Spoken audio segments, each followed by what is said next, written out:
The subcommittee will come to order because you have been patiently awaiting us for a while, and Mr. Cicilline is coming right on cue.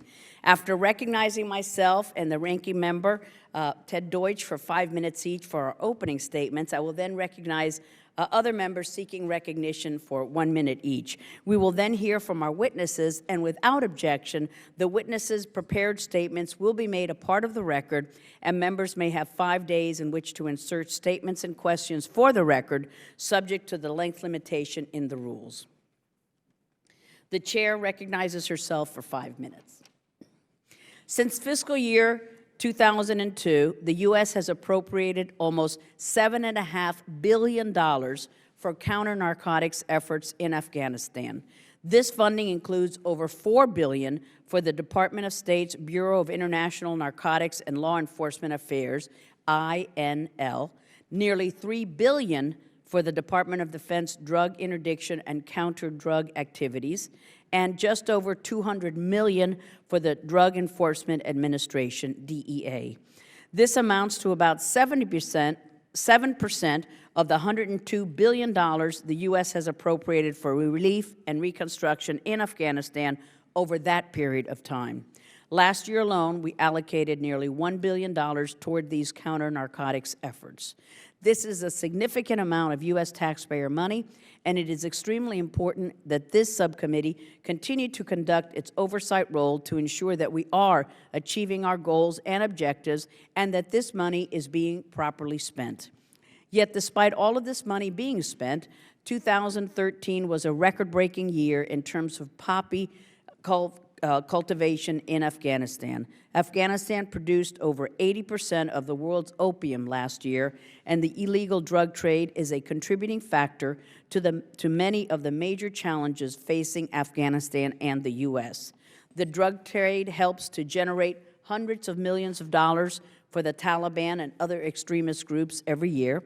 It creates an increase in corruption, and it creates a very serious public health challenge in Afghanistan as more and more Afghans get addicted to the readily available drugs. The narco-terrorism connection is particularly troubling given the vast sums of money extremist groups can extract from the drug trade and to fund terrorist activities against the United States and our interests worldwide. And the money drug trafficking generates permeates its way through all levels of government, as corruption and drug trafficking in Afghanistan go hand in hand. Last May, I led a CODEL to Afghanistan and had Foreign Affairs Committee colleagues Mr. Kennedy and Dr. Berra along, and we had the opportunity to see firsthand the work that the INL, DOD, and the DEA are doing on the counter-narcotics front, and get briefed by the folks on the ground about the current situation. We also visited the DEA Center in Afghanistan, and it was quite impressive to see their operations and how their programs are run. I commend these brave men and women for doing their absolute best to fight this very serious problem with their resources. The amount of capacity building, specialty training, and information sharing that INL, DOD, and DEA have done is a testament to their commitment to aggressively fight this threat. And though there have been great strides made, I remain worried about the future of counter-narcotics efforts in Afghanistan as we approach the 2014 withdrawal with even greater uncertainty. All of our counter-narcotics efforts in Afghanistan to this point have relied heavily on a robust U.S. military presence. To add insult to injury, Karzai has not been willing to provide vital resources to help eradicate teams in Afghanistan, to help the eradication teams in Afghanistan. As a result of the U.S. drawdown, many of our operations have had to be scaled back, and we have reduced our counter-narcotics presence in Afghanistan in conjunction with the dwindling number of troops. And now, with the post-2014 U.S. footprint still in doubt, we are making it even more difficult for these agencies that will have to make corresponding decreases in their enduring presence and to make adjustments to their operations. I'm concerned that because DEA personnel is being scaled back by over 70%, our counter-narcotics efforts will be undermined and will not be successful. As Ambassador Brownfield notes in his testimony, these counter-narcotics efforts do not take place in a vacuum. Addressing the drug issue in Afghanistan is a key part of our overall strategy for Afghanistan and for the overall war on terror. So much attention has been given to the bilateral security agreement, the upcoming elections in April, and the mercurial nature of Karzai that we must not lose sight of the counter-narcotics threat that poses a direct threat to our national security and the regional stability. And now I'd be glad to turn to Mr. Cicilline for any opening statements that he would like to make. Thank you, Madam Chair. Thank you, Chairman Ros-Lehtinen and Ranking Member Deutsch, for holding today's hearing on this very important issue. As we continue drawing down combat operations in Afghanistan, it's increasingly the responsibility of the Afghan people to operate, build, and maintain their own civilian and military capacity. The United States has built an important foundation for Afghanistan's future, but long-term stability and a sustainable peace in the region can only be accomplished when the people of Afghanistan take on these responsibilities. Unfortunately, ongoing and prevalent narcotics activity in Afghanistan has led to aggressive momentum in many areas. Narcotics activity is correlated with political and economic instability and has a substantial effect on the quality of life. The United States must continue to monitor counter-narcotics efforts in Afghanistan to determine how U.S. interests may be best served as we transition our combat forces out of the country.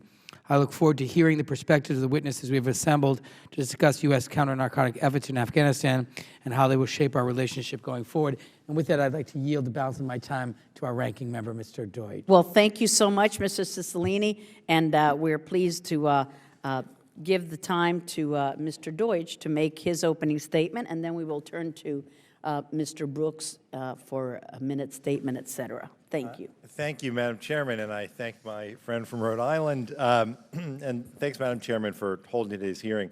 While most of our discussions about Afghanistan have focused on troop numbers and reconciliation talks, counter-narcotics is an issue that's going to play a significant role in shaping Afghanistan's long-term future.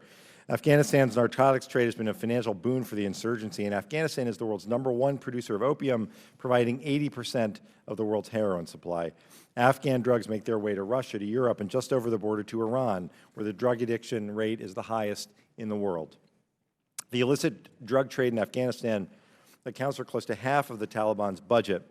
The undeniable link between drug money and terrorism funding means that this isn't just an Afghan threat, it is an international security threat.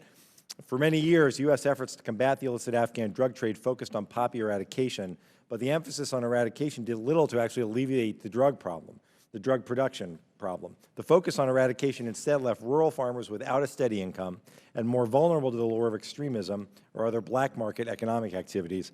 But economic opportunity and security go hand in hand. Programs to replace poppies with alternative crops won't succeed unless there is a more holistic approach. Simply giving farmers what seeds to plant in lieu of poppies won't do anything if Afghan wheat has not been marketed as a viable option to importers. Efforts to improve Afghanistan's agriculture exports will only decrease the desire for Afghan farmers to cultivate the poppy. They'll strengthen Afghanistan's legitimate economy instead of propping up the black market drug trade. Programs like the Helmand Food Zone, a comprehensive effort funded by the U.S., Britain, and Denmark, not only established alternative crops, but provided for crop storage and overland shipping routes out of the province. That's seen success, and I hope we have success replicating these efforts in Kandahar and elsewhere around the country. I know that many see the rise in poppy cultivation as an indicator that counter-narcotics operations have failed, but we have, in fact, seen real and serious progress in many of our joint counter-narcotics programs, most notably interdiction efforts with DEA as the lead law enforcement agency have led to vetted and trained units of counter-narcotics police of Afghanistan. As Mr. Capper will explain in his testimony, these units have led to close to 2,500 operations that resulted in over 2,200 arrests in the past 9 months. This is a good news story. Narcotics trade and terrorism funding go hand in hand across the globe, and I commend the DEA's activities to combat this worldwide. But in a country as frail as Afghanistan and as fragile as Afghanistan is, the security risks from propping up insurgents with hundreds of millions of dollars to fund their operations can't be overstated. The United States trained and supported Counter-Narcotics Justice Center heard 700 drug cases last year. But without proper support from the Afghan government, the CNJC has largely prosecuted low-level couriers. I commend Ambassador Brownfield and his team at INL for the work that they've done to support efforts to go after high-level traffickers. which resulted in the successful prosecution and incarceration of a U.S.-designated drug kingpin. But the fact remains, the United States alone cannot stop the Afghan drug trade. We can provide the Afghan government with the necessary training and support, but no amount of funding can provide the political will to aggressively confront all aspects of drug production and trafficking. I do believe that there are elements of the Afghan government deeply committed to counter-narcotics. The Minister of Counter-Narcotics said last month that there is a need for severe punishment of traffickers, adding, "I hope that in 2014 we will witness a declining trend in both cultivation and production of opium." So as we look ahead to the future of U.S. operations in Afghanistan, we have to turn our focus to ways to help the Afghans sustain the counter-narcotics regime that we have helped them build. What can we do to ensure that the programs we have worked so hard to build, from the Afghan Counter-Narcotics Police to the prosecutors of the Counter-Narcotics Justice Center and the staff of the 100 drug treatment centers, what can we do to help those continue to function with a decreased U.S. presence? And how can we ensure that our reduced security operations don't stretch the Afghan security forces so thin that counter-narcotics simply becomes an afterthought? The U.S. has never conducted counter-narcotics operations of this scale in a war zone, and I commend our witnesses for the work that your agencies have done in a most challenging environment. I look forward to hearing from each of you, and I yield back. Amen. Thank you so much.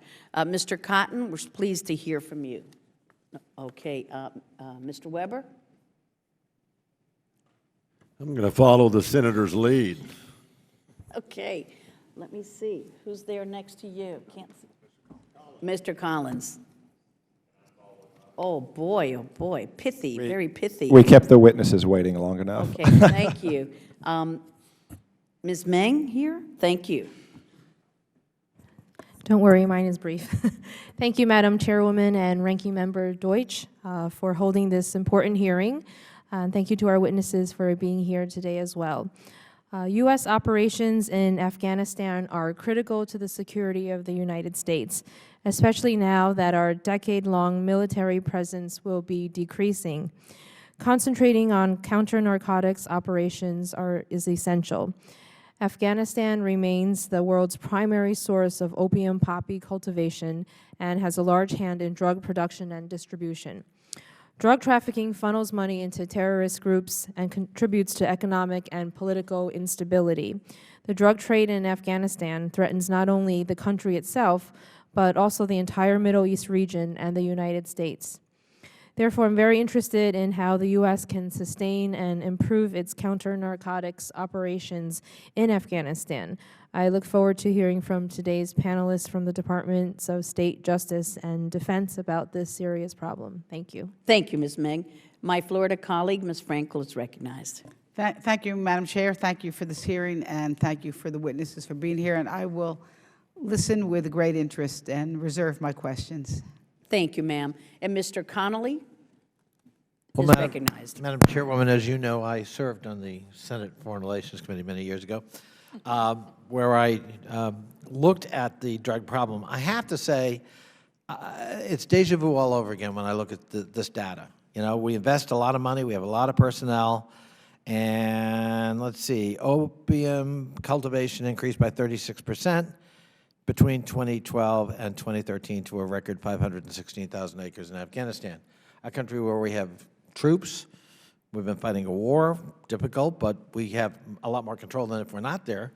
And I'm going to be really interested in hearing about progress and what we mean by progress, because what I see is the United States, frankly, losing this war. I don't want it to lose the war, but I'm skeptical about the progress milestones being alleged. So I look forward to hearing the testimony of our witnesses. Thank you, Madam Chairman. Thank you, Mr. Connolly. And we thank the witnesses for their wonderful patience waiting an hour to start our hearing. But I always say, as a Cuban refugee who lost her homeland to communism, I love getting interrupted by votes. This is not a problem. And first, we welcome a dear friend to our subcommittee, and to me personally, Ambassador William Brownfield, Assistant Secretary at the State Department's Bureau of International Narcotics and Law Enforcement Affairs. Prior to his appointment, Ambassador Brownfield was U.S. Ambassador to Colombia, to Venezuela, and to Chile, and has served as Deputy Assistant Secretary for Western Hemisphere Affairs. He holds the personal rank of Career Ambassador, the highest rank in the U.S. Foreign Service. Welcome again, Mr. Ambassador. I think both of us would agree that we would enjoy spending today in a field hearing in Miami instead of being in D.C. But welcome. And next, we're so pleased to welcome a gentleman who also has a Miami connection. It's just a coincidence, honestly. We welcome Mr. James Capra, who is Chief of Operations at the Drug Enforcement Administration. Mr. Capra has had a long and distinguished career in law enforcement, having served in numerous roles in the DEA, including as special agent in charge of the Dallas Field Division, and before this, as associate special agent in charge of the Miami Field Division. Prior to his career in law enforcement, Mr. Capra served in the United States Navy, the Navy Reserves, the Air National Guard, and as a military intelligence officer with the U.S. Army Reserves. Thank you, sir, for being with us. And third, so pleased to welcome to our subcommittee hearing Ms. Erin Logan, Principal Director for Counternarcotics and Global Threats for the Deputy Assistant Secretary of Defense. She previously served as the Chief of Staff and Special Assistant for the Assistant Secretary of Defense in the Office of the Undersecretary of Defense for Policy. Prior to this, she was a senior professional staff member of the Senate Foreign Relations Committee, where she was a primary advisor to then Senator Joe Biden on defense issues. I believe that we have someone here on the dais who has some kind of connection to the Senate Foreign Relations Committee. I'm not sure who it is, Mr. Connolly, but we welcome all three of you to our subcommittee. And Mr. Ambassador Brownfield, we will begin with you, amigo.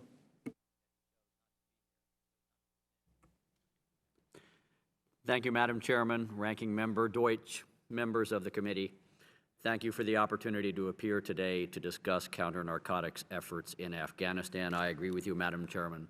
Far better were we having this meeting today in Miami, but we will meet where we are and deal with the world as it is, not as we might wish it would be. Ladies and gentlemen, I have just returned from Afghanistan last week, and I look forward to sharing my observations on this essential topic. Members of the committee, we know that Afghanistan is the source of more than 80% of the world's illegal opiates, and that drugs represent the largest domestic source of income for the Taliban. But there are key facts that we do not know.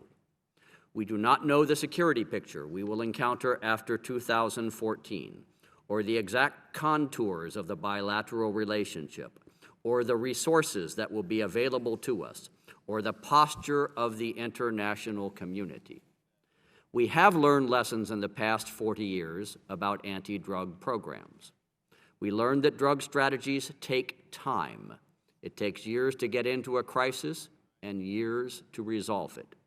The strategy must be comprehensive. You cannot solve a crisis by addressing just one element. And the strategy must be adaptable, capable of responding to inevitable changes by the trafficking adversary. Last week in Kabul, I discussed INL assistant efforts with the Minister of Counternarcotics and the Minister of Interior. We agreed on the need for a multifaceted approach with strong Afghan government leadership. We concluded that our drug cooperation should be driven by 5 guiding principles. First, focus on sustainable Afghan capabilities. Capacity building is more important than equipment and must be sustainable over the long term. Second, emphasize Afghan priorities and strategies. If there is no Afghan buy-in, our strategies will not succeed. Third, deliver on previous commitments. If we lose the trust of the Afghan people, cooperation withers. Fourth, integrate international donors and regional partners into the strategy. We cannot do this alone, and they consume far more of the Afghan product than we do. And fifth, given changing security and resource realities after 2014, we must adapt our monitoring and evaluation strategies to continue to ensure taxpayer funds are protected and our programs are as effective as they can be. Members of the committee, you will find in my written statement a summary of our counter-drug programs in Afghanistan. You will read of programs designed to address crop control, eradication, alternative development, interdiction, prosecution, training and capacity building, and demand reduction. You will read of some of our efforts to engage important international partners in the United Nations, the UK, other European institutions, and Central Asian governments. You will read of our proposed tiered approach to monitoring and evaluation, where we use the best available sources to evaluate our programs in the field in light of security and resources. I hope you find a comprehensive and sustainable drug strategy. Madam Chairman, I detect pessimism in some media reporting on Afghan drugs. I do not share it, any more than I shared the pessimism of those who still reported in 2007 that Plan Colombia was a failure. Counternarcotics is critical to the success of Afghanistan post-2014 and requires continued support and attention. I do not promise you success this year or next year, but I do promise, with your support, a sustainable and adaptable counter-narcotics strategy that builds capacities for the Afghan government to address drug challenges post-2014. I thank you, and I look forward to your questions. Thank you, Mr. Ambassador. Mr. Capra. Chairman Ros-Lehtinen, Ranking Member Deutsch, and distinguished members of the subcommittee, on behalf of Administrator Linhart and the Drug Enforcement Administration, I appreciate your invitation to testify today regarding DEA's counter-narcotics strategy in Afghanistan. Madam Chairman, I ask that my written statement be included in the record. Without that I will objection. offer. Before I get started, I would like to thank you, Madam Chairman and Representative Kennedy, for visiting the DEA compound during your last trip. I'd also like to take this opportunity to extend the invitation to any interested committee members for a similar visit. DEA focuses international efforts on identifying and combating drug trafficking organizations that pose the greatest threat to U.S. interests. We accomplish this by analyzing illicit drug cultivation, manufacturing and transportation trends, tracking the flow of illicit proceeds and money laundering patterns, assessing the law enforcement capabilities and potential growth of our foreign counterparts, providing mentorship, training, and other assistance to help those counterparts build capacity and achieve strategic and tactical effectiveness, supporting programs promoting the rule of law worldwide, and unifying and harmonizing efforts to bring to justice transnational drug traffickers and narco-terrorists.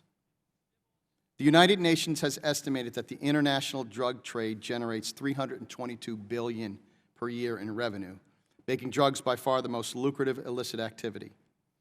According to the UN, revenues from other types of transnational criminal activities, such as arms trafficking and alien smuggling, are small by comparison. The narcotics trade in Afghanistan undermines the economic development, enables corruption, erodes government legitimacy, facilitates transnational organized crime, and threatens stability and security and the rule of law in Afghanistan and across the region. The Taliban receives millions annually from the narcotics-related activities. With poppy cultivation increasing in the country, it can be assumed Taliban profits will also continue to rise, fueling further instability worldwide. DEA is fully supportive of the government of Afghanistan and its national drug control strategy. This strategy reaffirms U.S. commitment to breaking the narcotics insurgency nexus in Afghanistan and reinforcing the legitimacy of governmental institutions. With the expected drawdown of U.S. combat forces, DEA efforts will remain focused on supporting counter-narcotics programs which are both effective and sustainable. We understand these challenges. With the assistance of our interagency colleagues, we stand ready to tackle the mission. DEA will transition our role in Afghanistan to correspond with traditional DEA overseas operations. We will continue to collect drug-related intelligence supporting domestic DEA investigations, as well as joint investigations with our host nation counterparts. To meet this commitment, DEA must maintain a sufficient staffing level in Afghanistan. DEA continues to develop the capability and capacity of the specialized vetted units of the counter-narcotics police in Afghanistan to address the illicit drug trade. Our Afghan partners are already conducting independent investigations and trying and convicting drug traffickers in Afghan courts. The threat from the drug trade in Afghanistan is far from over. It is critical that we sustain the positive momentum to preserve security gains made over the past decade. Administrator Linhart and the men and women of the DEA are committed to standing with our interagency colleagues and Afghan counterparts to build a sustainable and effective counter-narcotics program in Afghanistan that protects U.S. national security interests. Madam Chair, I thank you for your time and look forward to your questions. Thank you, sir.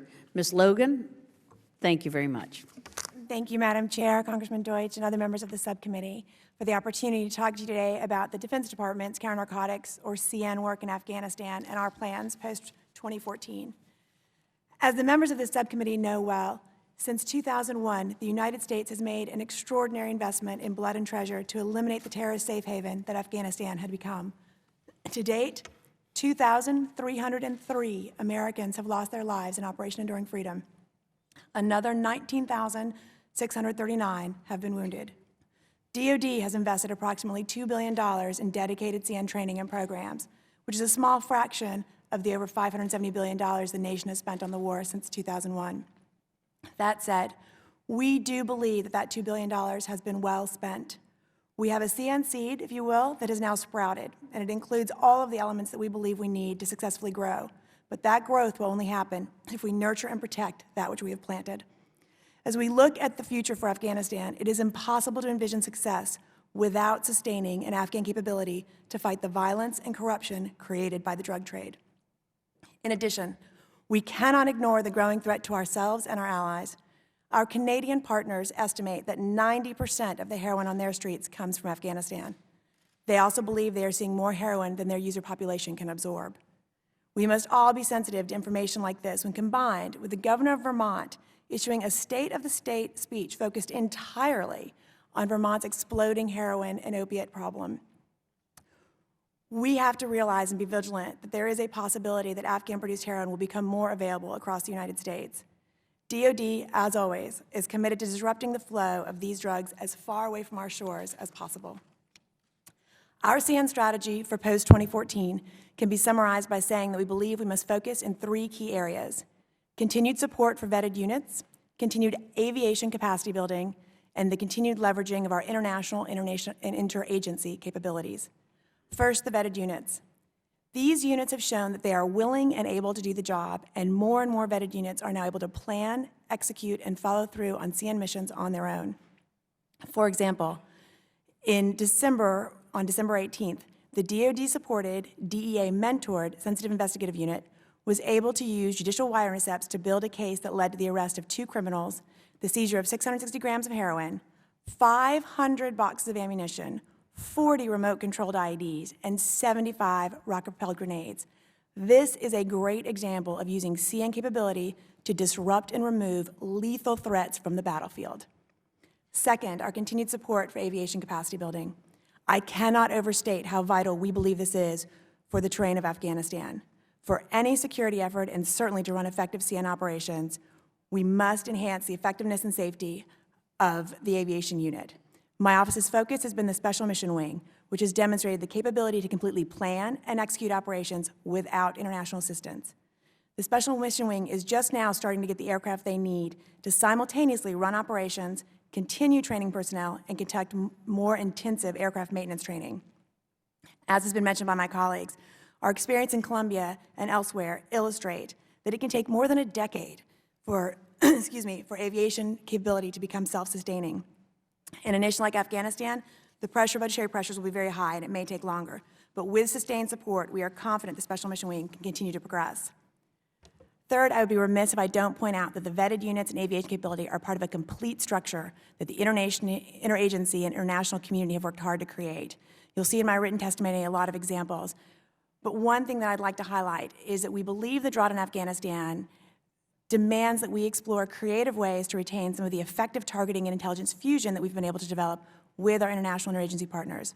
Starting small, we believe we can support a regional hub for those capabilities by modestly expanding our current work done by law enforcement intelligence to facilitate interdictions, seizures, investigations, and prosecutions. This would be done by slowly expanding the successful but small Operation Riptide already in Bahrain. Our vision is to create a reach-back capability for Afghanistan and a more effective capability for targeting the illicit traffic that is departing the Makran coast of Pakistan and Iran to go to Africa and beyond. One great example our Canadian partners have is the HMCS Toronto had 7 seizures in 2013. We estimate at DoD that 1% of the value of what they removed from the high seas is equal to the amount of funding necessary to outfit a platoon of insurgents. A regional targeting center would allow us to retain these valuable interagency and international partnerships. Again, we believe that the fight against illicit heroin networks in Afghanistan is vital and an important component of ensuring that we honor the sacrifice that we've already made. This effort is also necessary to protect vulnerable populations globally, not just from the scourge of addiction, but also from the corruption and violence these networks bring. Our adversaries make good use of these networks to destabilize territory and hurt U.S. interests. We must be equally committed to countering these threats with our networks of creative and capable partners, both at home and overseas. I look forward to your questions, ma'am. Thank you very much, and I agree about the importance of those DEA wire intercept centers. We toured the facility, and it was very, very impressive. Last year, as we know, we saw a significant increase in poppy cultivation to record levels, which is a huge setback to our efforts to cut off that link between extremist groups and the drug trade. The vast majority of poppy is cultivated in some of the most dangerous, least secure areas of Afghanistan, operated and controlled by the Taliban and other extremists. Which U.S. government agency is in charge of coordination efforts for counter-narcotics programs in Afghanistan?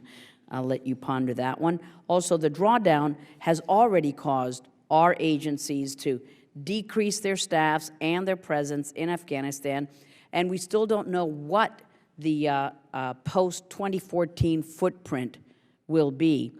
This uncertainty affects more than just our military presence, but it impacts our strategic goals that we're aiming to accomplish in Afghanistan, including counter-narcotics efforts. How heavily does the uncertainty about this post-2014 decision weigh over our plans for future counter-narcotics efforts? How effective can we be with a minimal to perhaps zero troop presence? And Mr. Capra, you testified that sustaining successful security transition to Afghan forces will rest in part on limiting insurgents' access to drug-related funding and the support that they get. And in response to this challenge, DEA reopened the Kabul country office.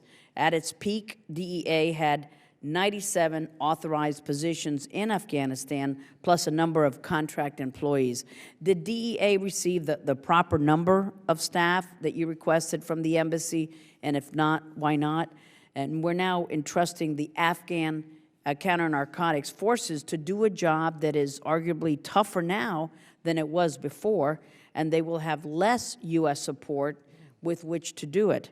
We've made remarkable progress in training their forces, that is true, but I'm not sure that they have the capability to handle this very serious threat to both Afghan and U.S. national security. SIGAR, in a 2009 audit, has criticized INL for Counter-Narcotics Justice Center. Secretary Brownfield, what are your thoughts about the audit, and what is the current capacity of the Afghan forces for counter-narcotics operations? Thank you. I'll start, Madam Chairman, and pass the DEA staffing question, obviously, to the good Dr. Capra seated to my side. All of the questions are excellent. Let me try to knock them off, or at least the three that I believe most directly apply to me. First question, who is responsible for coordinating strategy and drug policy in Afghanistan? Madam Chairman, we have an interagency U.S. government strategy that was blessed through the White House managed interagency process in 2012 and produced in December of that year. Since that time, the three organizations represented at this table, DOD, DEA, and INL, have all done our own review and developed our own modifications and adjustments based upon the expectation that 2014 is a transition year. And we've attempted to answer the question for our individual agencies: where will we be going post-2014 in terms of our drug efforts? Who is responsible for coordinating in the field in Afghanistan? Probably, I'm the closest to the Stuckey in this regard. It is the United States ambassador, but he expects his INL director to pull together, at least in some sort of strategic and policy way, all of those players who are working the drug issue in Afghanistan. The 2014 and beyond footprint. You put your finger right on the issue, Madam Chairman. Everyone at this table would like to know with great precision how many people will we have available for this mission after 2014? And the truth of the matter is we still do not know. This falls into the category of those variables I was talking about in my statement. We do not know what is the nature of the security relationship, whether we will have a BSA and what it will say, who will win the election in April of this year, what will be the number of resources that are available to us out of the FY 2013 and the future the FY 2014 appropriations bill, and what the other international players will be doing. We are obligated, you pay us, to put together the best possible set of policies and programs that allow us to adjust to whatever those variables eventually deliver. Finally, thank you for the question on the Counternarcotics Justice Center. In a hearing across the way about 3 or 4 weeks ago, I did hear from the Special Inspector General for Afghanistan Reconstruction comments in terms of the CNJC. They surprised me because they were almost 180 degrees different from my own perspective. I believe the CNJC is one of the great success stories of counternarcotics in Afghanistan today. When I was there a week ago, I inaugurated a new detention facility at that Justice Center for one simple reason. They are investigating and prosecuting so many cases that they did not have enough detention space to hold the accused during the process of the trial. And we needed to build an annex. They are investigating well, prosecuting well. They have a conviction rate in the high 90s. It is widely regarded as one of the success stories of Afghanistan. And in fact, there are a number of other elements of the Justice Center, of the justice sector, that are hoping that they could mimic or do a similar operation to the CNJC. Dr. Capra, over to you. And why I like having meetings with Ambassador Brownfield. Madam Chair, a couple of questions you raised. First and foremost, our footprint. Obviously, when we started, there was at 97. And what I'd like to do is talk about, first and foremost, we DEA, would not have the ability to operate there without the funding that we get from Department of State and DOD. We nearly this year, fiscal year 13, $30.5 million. From Ambassador Brownfield, I'd like to call it. Another close to $15 million from DOD.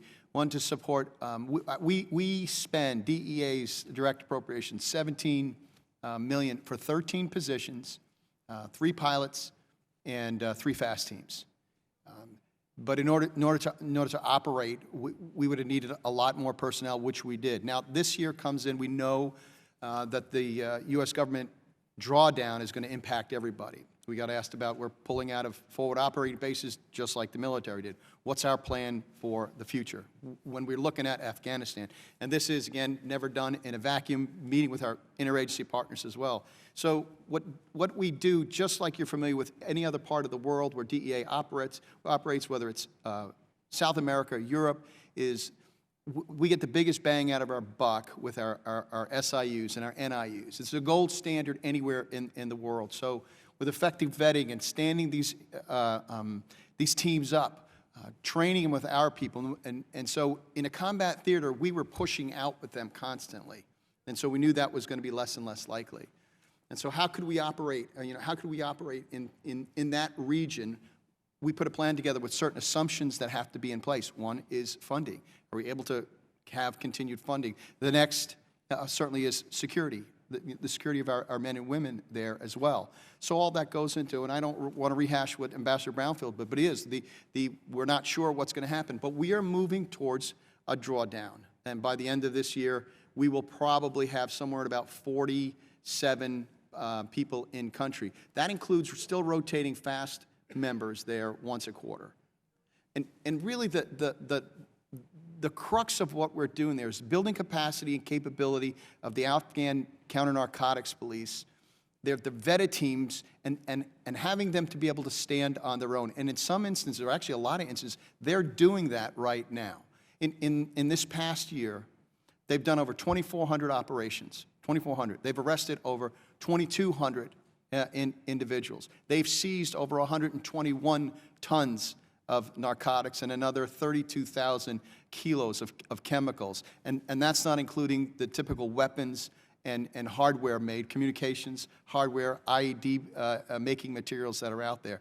And so when you ask, and the right thing is to ask sometimes, is what is up? We started with nothing when we got there. We started with nothing. And here we've developed SIUs, NIUs, TIUs, Judicial Wire Intercept Program, which you know is critical anywhere in the world. And then we have to look at it from a regional approach too. What will happen? So we're not sitting here waiting saying, okay, we're also looking at being able to partner with our regional partners in the region in Central Asia. So all a part of the plan. Thank you. Thank you, ma'am. And then, Ms. Logan, if you have anything to add. The only thing I would add is, most of the places where we do our counter-narcotics work are not U.S. declared war zones. And so this is about us transitioning as well to using some of the strategies and the approaches we've used elsewhere. It will be more difficult. Madam Chair, you're exactly right. I mean, it's a very hard problem. And we always see ebbs and flows. And so while I think all of us, don't dispute the sort of facts on the ground, I think how you interpret them, as my colleague said, we see a lot of new but really impressive capability. Is it enough? Will it answer the question, the issues that the country is going to face in the next 10 years? Probably not enough. It's not going to solve the whole problem. But we can still keep and grow that capability. And the country itself, we've seen a lot of evidence that the people of Afghanistan do not want to be a narco state. This is not something they're comfortable with. And so we have a lot of material to work with. But we will transition to something that is more similar to what we do around the globe as opposed to what we've been able to do in Afghanistan. Thank you so much, and thank you for the committee members putting up with how long I went on that. Mr. Deutsch, you're recognized. Thank you, Madam Chairman. Ms. Logan, you said in your testimony, you gave one example of the sensitive investigative unit that used judicially authorized wire intercepts to build a case that led to the arrest of 2 criminals, seizure of 660 grams of heroin, 500 boxes of ammunition, 40 remote control IEDs, and 75 rocket-propelled grenades. Where do these RPGs come from? And where are the huge increase in arms that the narcotics and the narco-terrorists use, where do they come from? Without getting into too many specifics, I would say that, a concern that DoD has across the board, and certainly in this region, is that the same networks that move drugs move everything else. And so we see links in these networks. We certainly see flow. One of the goals we have with this potential regional cell that we'd like to pull back into the Gulf to give some reach-back ability is to get greater fidelity on some of those networks. As I mentioned, we've seen a lot of things going from the Makran Coast, which is both Iran and Pakistan, that flow actually, into Africa, but we see it flowing out of Africa to the rest of the world. We see things going through the neighboring countries and into Afghanistan from neighboring countries. So we are increasingly concerned about trying to develop not just a CN approach, but a counter-network approach, because these networks are linked. They're not all the same, but they have linkages and they have vulnerabilities that we are trying to explore. Who do you work with on as you take that network approach? Because certainly the goal is, if at the same time we can address the narcotics and heroin, but also tackle RPGs and the tremendous flow of weapons, we need to do that. Who do you work with? It's very much an interagency effort, along with the international effort. The British are side by side with us in all of this. As you know, our joint improvised explosive defeat organization, the JIDO, has led on this specifically finding the networks that move the arms and the precursors for that. And then we try to overlap that in country and back here. Actually, multiple commands for DoD, but it's not just Central Command, but SOCOM, Special Operations Command, also tries to draw that fusion. And then all of us using, our partners, DEA, State Department, FBI, other law, we really try to take a very holistic view of understanding. Treasury is a huge partner for us in all of these sort of network attack strategies and trying to map that out. Okay, great, thanks. I appreciate that. The UN Office on Drugs and Crime estimates that 90 metric tons of heroin travels from Afghanistan through Central Asia, worth about $750 million. Can you discuss our operations? I'll actually open this to the panel. Our operations with Afghanistan's neighbors on stemming the flow of drugs through their countries, all throughout Central Asia, in particular, Russia, the endpoint for much of Afghanistan's originated narcotics, for trade routes through Central Asia, Iran for shipments headed west, Pakistan for shipments headed east. Can you describe those relationships and those efforts, Ambassador Brownfield? I'll start, Congressman, and then yield the floor after I've offered my input. We began a systematic and structured effort to develop a regional program that involved the 5 Central Asian republics, which, yes, I can name: Kazakhstan, Kyrgyzstan, Uzbekistan, Tajikistan, and Turkmenistan, thank you very much, plus Afghanistan, the Russian Federation, and ourselves. And the objective was to develop an initiative that would tie them all together in some way with the same database, the same information, the ability to coordinate operations. I launched this effort in 2011 with a trip through the region, and we called it the Central Asia Counternarcotics Initiative, or CASI. It has not yet been a resounding success, and I clearly misread several signals. One signal was the extent to which the 5 Central Asian nations are comfortable cooperating with one another. And I discovered that, in fact, I thought there was more enthusiasm for that than there really was. Second, I misread what I thought would be a very attractive offer for the large nation to the north, to give them access to intelligence and operations in real time that was happening in Afghanistan, and allow them to influence, and in fact found that they were not as enthusiastic about that as I hoped they would be. So the initiative is still on the books. We still have a concept, and it is making step-by-step progress. We are working with an organization that would serve as the coordinating center called CARIC, or the Central Asia Regional Information Coordination Center. We are working with the United Nations organization that does drugs, UNODC, to provide training for specialized units. We are moving in the right direction. We're not there yet. Dr. C. Congressman, thank you. Again, part of the strategy that we have is to be able to look at a counter-narcotic strategy on a regional approach. So to follow on with Ambassador Brownfield, what we're looking at is the Central Asian states as well, including high-level talks with Russia to exchange information back and forth. A lot of this heroin that's leaving the country is going into the hands of Russian organized crime and the like. So to dialogue with those Central Asian states, where some of the offices, we have offices in some of them, in some of the office, as Ambassador Brownfield said, it's a little bit more challenging as we're working there. But the object is before we were even there, we had this containment type of strategy in the region to address what was going on there. And it's to follow through with that. It's to take a look at the regional approach. It's to continually to dialogue, because knowing full well that we're going to draw down, you have to be able to do that. Can I have just 30 more seconds, Madam Chairman? Thank you.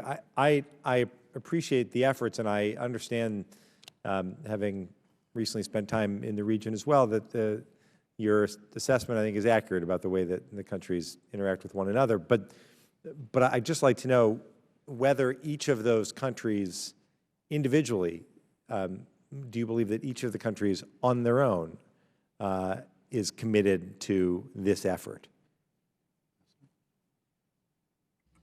Sure, the tough question. You always defer to me, Dr. Capra. The answer, as is usually the case when you're talking about a number of countries, Congressman, is some yes, some less yes, for a variety of reasons.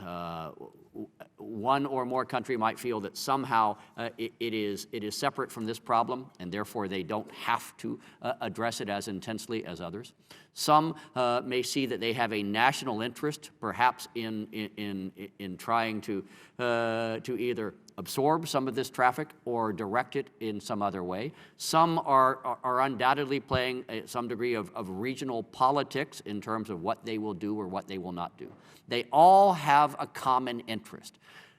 To my knowledge, no serious democratic or even remotely democratic government in the world wants to become a narco state, a country whose government is dominated or controlled by narcotics trafficking organizations. They all have that common interest. A couple of the seven are moving at a faster speed than others, and I think I'd answer your question that way. And I appreciate it, and I know my time is up. I'm heartened by the approach that focuses on networks and just not only on CN. It is true they don't want to become narco states, but it's also true that through these networks, the spread of arms through their states and those who possess the arms is another major consideration that they should have in working together with us and with each other to try to address this. I thank the panel very much. Thank you, Mr. Deutsch. Mr. Weber, you're up. Thank you, Ambassador. I noticed you rattle off about 5 countries: Turkestan, Uzbekistan, Pakistan. Why don't you take a stand? I wasn't sure what all they were. Can you go back through those again? If that's a challenge, Congressman, I certainly can. Thank you very much. I said Kazakhstan, Kyrgyzstan, Uzbekistan, Tajikistan, and Turkmenistan. That is KKUTT. And those are the 5 Central Asian republics that we were I'm working looking at it on a map. Okay. Golly. And I don't know who this question's for. Afghanistan is a narco state. Does the DEA, do we have a track record of coming into a situation like this before and being able to clean it up, or is this a first? Congressman, this is, Afghanistan is a completely different theater as a combat theater, so it presented a whole bunch of new challenges. There are, I would submit, there are some similarities in places around the world that when we first started. For instance, when I first started as a young agent in New York, we never thought... New York was the battleground? Pretty much, it was part of it. Oh, you mean a different country? So we looked at Colombia at a time and said, would we ever be able to work with Colombia? That's 27 years ago. 27 years ago, I just was down in Colombia again. Colombia has been and is... yeah, but it wasn't in civil war, and it wasn't as desolate as this is. No, and I'm not suggesting. And there was a government there, and so there's a whole. But the narcotics trade had taken a hold of Colombia, and if we remember, you had cartels attacking the Supreme Court, and killing judges. So yeah, I'm not trying to make both comparisons, but you said, what is it? Well, we decided to go in. I mean, we decided to hang in there. Plan Colombia took effect. Now we have countries like Algeria that go to Colombia to learn about best practices in counter-narcotics. Okay, well, of course I realize Colombia is how many hours away by plane? From here, we can get there pretty quickly. I mean, 4 or 5 hours? 5 hours. And that's not the case in Afghanistan. No, sir. So in Afghanistan, I don't know who this question's for. Who is your best ally in cleaning this up? Is it the Afghanistan government? It is for our best ally is the law enforcement component, which is the counter-narcotics police in Afghanistan. And it is. I'm sorry. Go ahead. No corruption there? We face corruption everywhere, but let me go right into that, because that's one of the challenges that we face, not just there but anywhere. Narcotics trade engenders lots of money, engenders corruption. It just does. Since our SIUs were stood up, these are our Sensitive Investigative Unit, our Narcotic Investigative Unit, which is the action arm, since they've been set up, we have conducted, in the past year alone, there have been over 700 individuals that have been convicted. Of them, of those convictions, 50 of them have been government officials. Okay, and that leads me to my next question. So when you go in to accuse somebody, arrest somebody, detain whatever, they have a constitution in Afghanistan? You want to? So y'all operate within the parameters of their The constitution? Afghan law, that's right. We leave it, right, exactly, exactly. Now, we're doing things jointly. They are bilateral investigations. So DEA is conducting investigations alongside with our partners. Okay. And in some instances, we've indicted groups here in the United States as well. But the Afghans are using their justice system to convict. And they've got a pretty significant, it's not perfect, and I get that, but we're talking about a conviction rate of over 90%. Okay. And it's, so we're, again, when you look back, say, what did you start with? Do y'all have, does the DEA, does our Drug Interdiction Forces, do they have I don't know, immunity, or, I mean, if they make a mistake? I know there was some discussion about the Afghanistan leaving people there. Were y'all part of that? I'm not sure what he's talking about. In other words, they were saying that Karzai, I think, wouldn't agree to there was some kind of immunity was going to be granted. I'll turn it over to Am I misremembering, Ambassador? Congressman, on a case-by-case basis, there may be matters of immunity, for example, sitting members of the national legislature. No, well, what I'm saying is if, as a DEA agent, you go out there and you hurt somebody in your line of work, Oh, okay. are you protected by that as long as you acted in good faith? All U.S. government personnel in Afghanistan today either operate under a version of the Status of Forces Agreement that covers military personnel, Okay. or if they report up to the Chief of Mission, to the United States Ambassador, they have diplomatic protection. And to that extent, they have a degree of immunity. Gotcha. Mr. Capper, you said 121 tons, I think you'd seized 32,000 tons of chemical. And I did a little research on Afghanistan, 31 or 2 million people, and they're not exactly your thriving industrial complexes. Where are they getting, who's supplying them? Well, they're getting chemicals from different parts of the world. They're using, these are rudimentary places out in the middle of the desert that they're, but the narcotics trade is funding the insurgency. Okay. It's funding, and those drugs, those finished products are leaving Afghanistan, and some are being used there by the population. Okay, and I noticed, if I could tell on my map on my iPad, it looked like it had a tiny, tiny border with China, Afghanistan does. How many miles is that, do you know? I'd have to, Ambassador.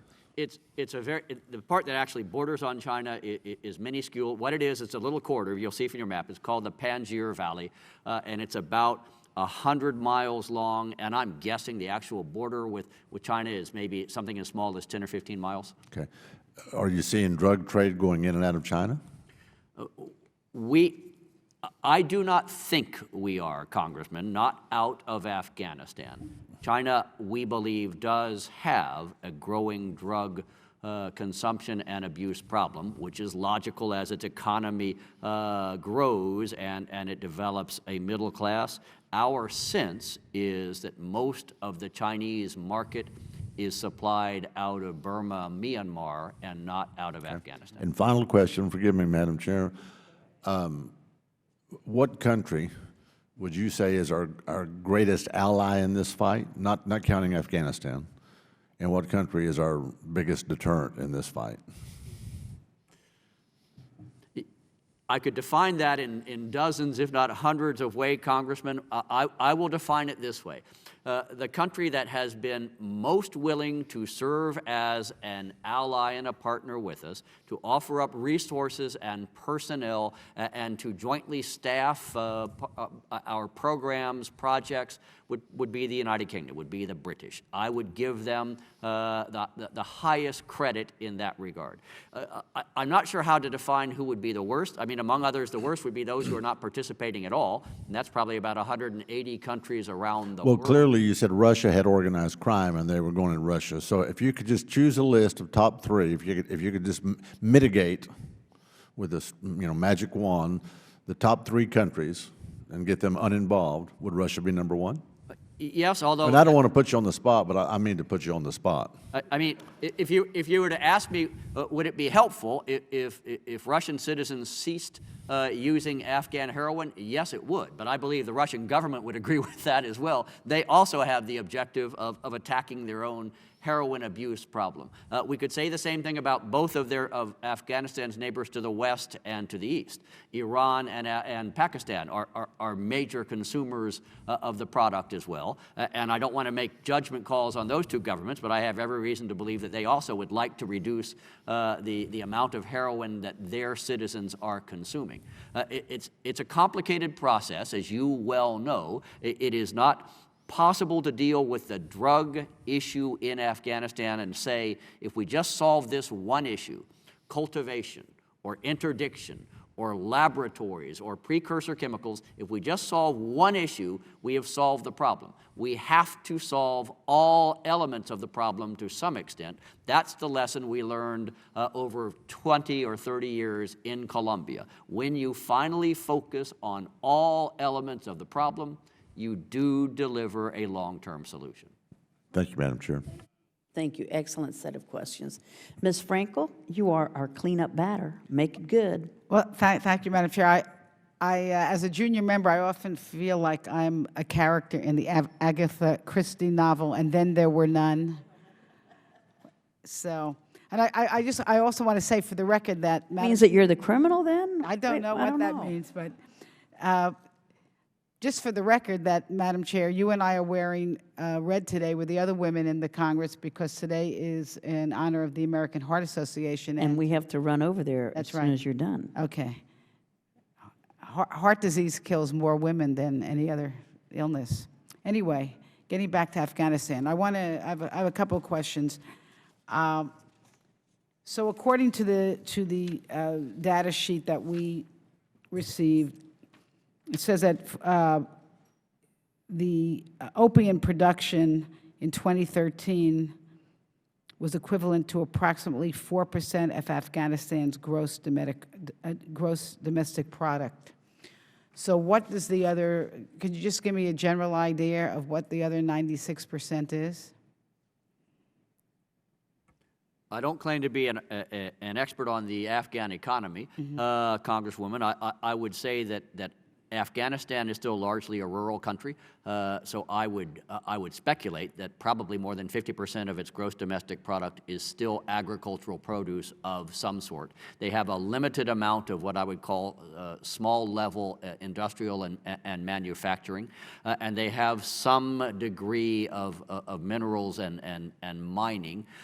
Beyond that, I think what you would see in Afghanistan is the economy you would expect from a country that's in terms of gross domestic product and per capita GDP, probably in the bottom 5% of the nations of the world. So the farmers who are producing the opium, is most of that directed towards the Taliban or other illicit, what we'd call an illicit group, rather than for the general well-being of Afghani population? That's a terrific question, and one obviously in which we have to be somewhat speculative, since, as you well can imagine, farmers who are producing opium poppy and selling the poppy do not report either the sales or their motivation to any government organizations or offices. My own sense in Afghanistan, as by the way in most of the world where you find subsistence-level farmers who are cultivating and selling an illicit drug, whether it's coca leaf in Latin America or opium poppy in Central Asia or Southeast Asia and Burma and Myanmar, is that the farmers themselves are subsistence-level farmers. They are trying to make a basic living for their families. They are not inherently criminals. They are not even politically motivated in what they are trying to do. They conclude that they can make $500 a year if they grow wheat, but they can make $2,000 a year if they grow opium poppy, so they grow opium poppy. Now, they then sell it, and they sell it either to a terrorist-type organization, such as the Taliban, and thereby allow the Taliban to, in a sense, become the producer, the trafficker, and earn the real rewards, because the subsistence farmer is not making a great deal, or they sell it to a traditional criminal organization. At the end of the day, that's where the Taliban, in essence, gets its revenue by selecting the regions where it has a substantial presence, where there is minimal security provided by the government, and either intimidating and forcing the farmers to cultivate and sell to them, or simply become the buyer of the product. That, I would suggest, is probably what we see in Afghanistan, just as I would suggest is it's what you see in Colombia, Peru, Right. or Bolivia with your subsistence farmer. So one of the focuses here is alternative development, and you feel like it is possible to provide them with some alternative that would keep them from growing opium?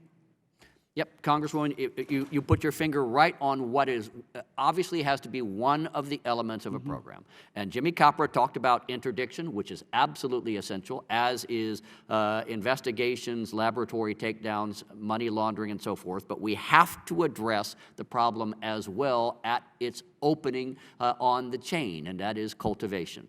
We have developed over the last 10 years 3 programs that are designed to address this issue. One that we call governor-led eradication. It's a very simple program. We pay the governor of a province $250 for each hectare of opium poppy, that's 2.5 acres roughly, that the province eradicates. If they don't eradicate, they don't get paid. If they eradicate 1,000, they get $250,000. Simple, hard to cheat on that. We count up what was eradicated and we then pay them. The second program is what we call the Good Performers Initiative. This is a program, again with the governors in the provinces, where we reach an understanding or a contract, and we say, if you eradicate X number of hectares, let's say 5,000 hectares, what we will offer for you is 2 schools, 3 clinics, 4 new roads, and an electricity grid that will address these 2 or 3 villages. Again, it's a good program because you can't cheat. First they eradicate, then the benefits flow into the province. The third program is directly on point for what you're describing, alternative development. This is the Helmand food zone that Mr. Deutsch was talking about, and what I hope will become in the course of later this year, the Kandahar food zone. This is where we will offer, again, together with the governors and the local government and the Ministry of Counternarcotics, direct alternative development assistance, not just a barrel of seeds so they can plant wheat instead of opium poppy, but in fact the technology, the equipment, a road system that allows them to get their product to market, and general improvements in their villages that allow them to have a stake in their future. This is what the Food Zone Project is all about. It's expensive, Congresswoman. That's why, as we were addressing the realities of 2014 and beyond, we have a flexible program that allows us to move from province to province. We don't have the resources to do it everywhere at the same time. We're not going to have those resources. I think we agree with that. We do have the resources to say the toughest area right now is Kandahar, for example. So we will do a food zone in Kandahar. We'll work it for 2 years. Then we will see where the next target zone is and move there. That's how we're trying to address the issue. Madam Chair, may I ask Absolutely, another yes. question, since it's just the 3 of us here?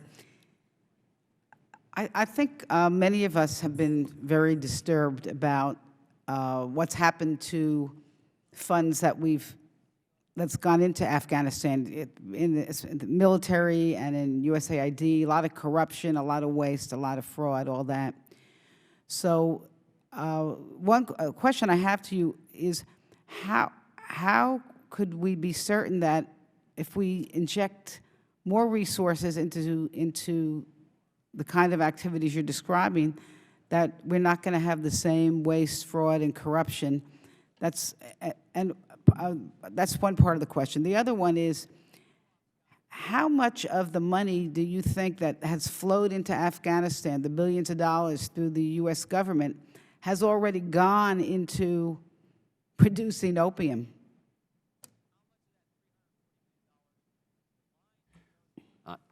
I'm not sure how to answer that question. I would say certainly none of the money that we have provided has gone into programs designed to produce opium, but I'm sure that's not your question.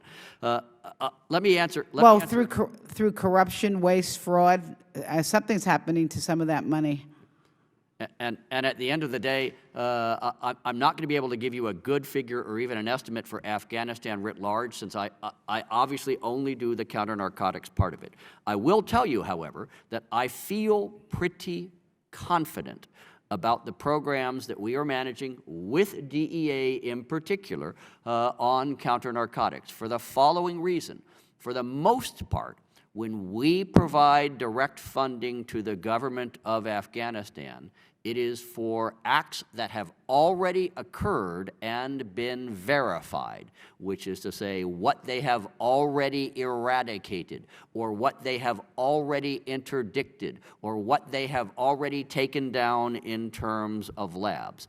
In terms of the support that we're providing for the special units through DEA, DEA is working directly with them, day in, day out, sometimes 24 hours a day. They've got very good visibility in terms of what they're doing, and they are vetted, which is to say assessed on a regular basis to determine whether any of the individuals have been corrupted or penetrated. Well, what about through USAID? Isn't that one of the purposes was on redevelopment, economic redevelopment? Sure, but I have to defer on giving you an answer there because obviously I cannot speak for USAID. Okay.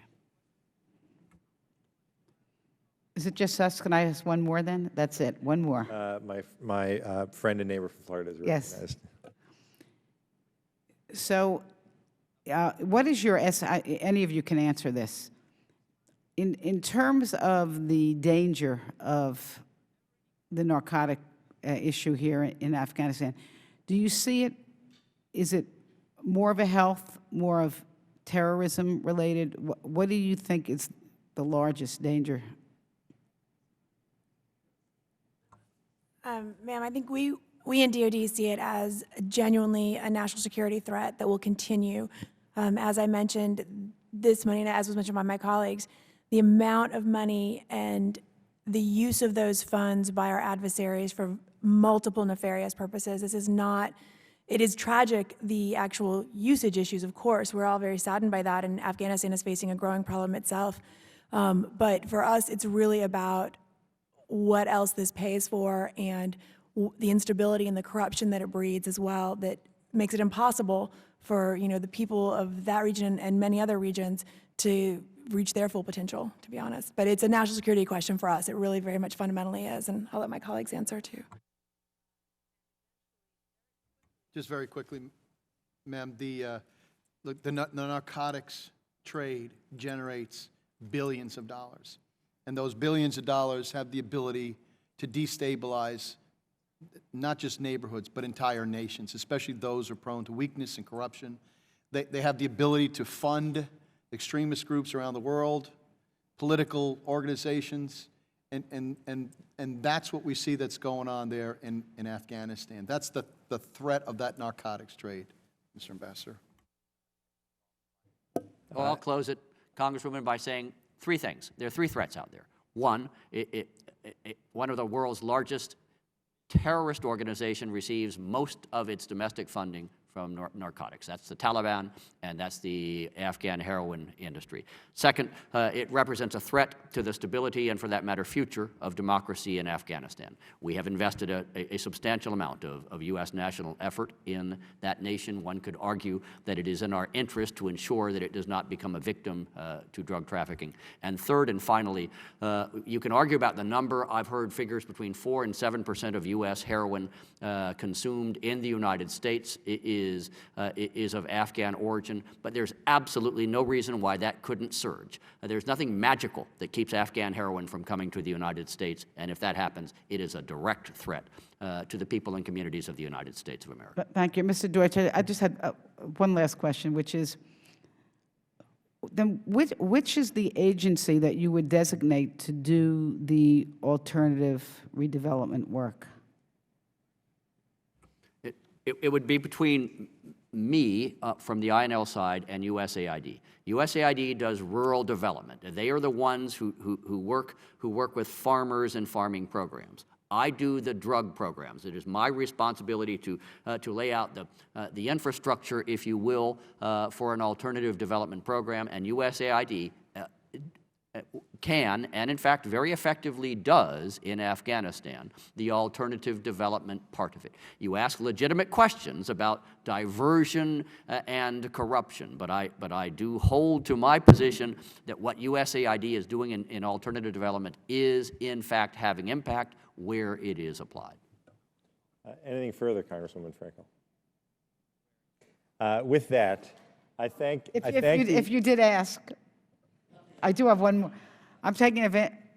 taking advantage of. Yes, well, I don't know whether you can answer this question, but in our last budget, I believe we reduced the USAID budget by half. So I'm just curious what you think that will have an effect of what you're trying to do. Congresswoman, let me tell you, you not only reduced USAID's suggested budget by half, you reduced everyone's budget for foreign assistance in Afghanistan by half, including my own. Now, you didn't write it into the law, you may recall. You may not have reread the 1,500 pages of the FY14 appropriations bill yet. It was written as a statement of the managers of the bill, but it does, in fact, suggest 50%. And we're going to have to work our way through that issue. We in the executive branch, you in the United States Congress, we're going to have to talk about it. We're going to have to determine to what extent does this reflect the strong will of the United States Congress. And then we, from our perspective, have to say to you what the impact is going to be if we walk down this road. I think we have a great deal of conversation ahead of us on this issue before we reach final understanding as to how we're going to proceed. The gentlelady yields the balance of her time. With that, I thank the witnesses for their patience, for their testimony today, and for their service to the country. That concludes the hearing. We're adjourned.